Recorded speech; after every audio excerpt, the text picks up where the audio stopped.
જય શ્રી કૃષ્ણ, રાધે રાધે. વિષ્ણુ, અહીંયા છે ને અમે અડધો કપ ખાંડ લીધી. ખાંડ ડૂબે એટલું અહીંયા દૂધ પધરાવી દીધું છે. અમે ટોપરા પાકની સામગ્રી આપ સાથે ઘણીવાર શેર કરી છે, પણ આજે કંઈક નૂતન રીતે કરી રહ્યા છે.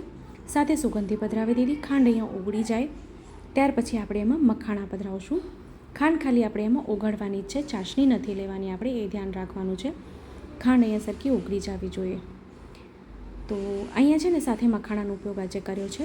તો મખાણા અને ટોપરું સાથે સિદ્ધ કરીએ તો ખૂબ સુંદર લાગે છે. તો અહીંયા મેં અડધો કપ સાકર ડૂબે એટલું દૂધ અને એલચી એટલે સુગંધી પાવડર પધરાવ્યું. હવે મખાણાને નાના નાના ટૂંક કરી લીધા છે, તો એ બી સાથે આપણે પધરાવી દઈશું. સાથે અહીંયા 2 થી 3 ચમચી ઘીનો ઉપયોગ કર્યો છે. ઘી અત્યારે જ આમાં આપણે પધરાવી દઈશું અને એને સરખી રીતે ફરીથી આપણે મિક્સ કરી લઈશું. તો જો ટોપરા પાક તો ઘણીવાર કરીએ છીએ, તો ઘણીવાર કેવું થઈ જાય છે કે કાં તો કોરું થઈ જાય છે, કાં એકદમ ઢીલું થઈ જાય છે. ઘણીવાર બધાથી નથી થતું. તો જો આવી રીતે આપ કરશો તો સુંદર થશે. તો મખાણા બી સાથે 10 થી 15 મખાણા લઈ લીધા છે, એને નાના ટૂંક કર્યા. મખાણા શેકેલા નથી, એમનેમ છે. એને બી આપણે દૂધમાં એટલે ચાસણી જે દૂધમાં કરી છે એ આપણે એમાં પધરાવી દઈશું. અને એની સાથે ટોપરું એટલે જે છીણીને રાખેલા છે આપણે ટોપરા, એ એમાં પધરાવી દઈશું. અત્યારે તો ટોપરાની છીણ તૈયાર માર્કેટમાં મળે છે, પણ મેં ઘરે ટોપરાની વાટી લીધી અને એને ખમણીને લીધા છે મેં. હવે આપણે એને આમાં મિક્સ કરી દઈશું સરખી રીતે, બરાબર આપણે સરખું. હવે ટોપરાથી શું થશે, એનું ટેક્સચર બહુ સુંદર આવે છે અને આમ બી બહુ સુંદર લાગે. તો એની સાથે મેં કેસર છે, 10 થી 12 તાર છે, મેં પલાળી રાખ્યા છે. હવે એ કેસરના તાર બી આમાં સાથે આપણે પધરાવી દઈશું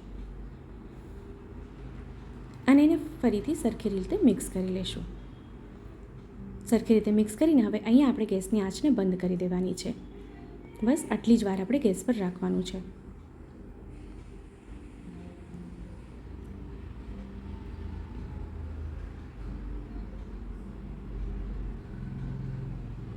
તો જો વિડીયો ગમે તો લાઈક કરશો, આપણા ગ્રુપમાં શેર કરશો, જેથી વધુથી વધુ લોકો સુધી વિડીયો પહોંચે અને એને પણ વિડીયો ઉપયોગી થઈ શકે. વિડીયોને મેં કટ નથી કર્યા, જેથી જેને મૂંઝવણ થતી હોય, જે પહેલીવાર સામગ્રી કરતા હોય, એને સરળતા થાય.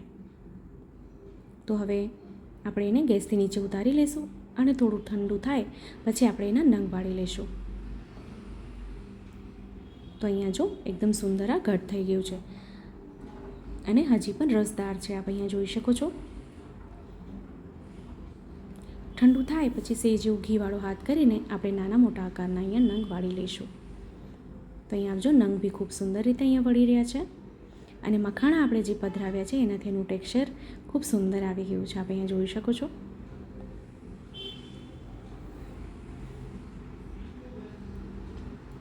તો હવે આપણે સામગ્રીના પાત્રમાં સાજી લઈશું.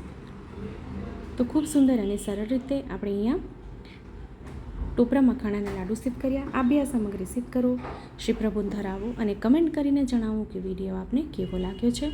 ફરીથી મળશું નવા વિડીયો નવી સામગ્રીની સાથે. ત્યાં સુધી આપ સૌને મારા જય શ્રી કૃષ્ણ.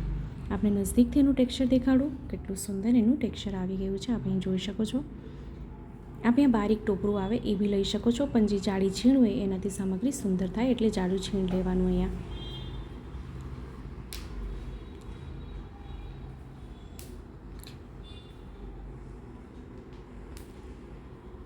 તો બધી સામગ્રી અહીંયા સિદ્ધ થઈ ગઈ છે.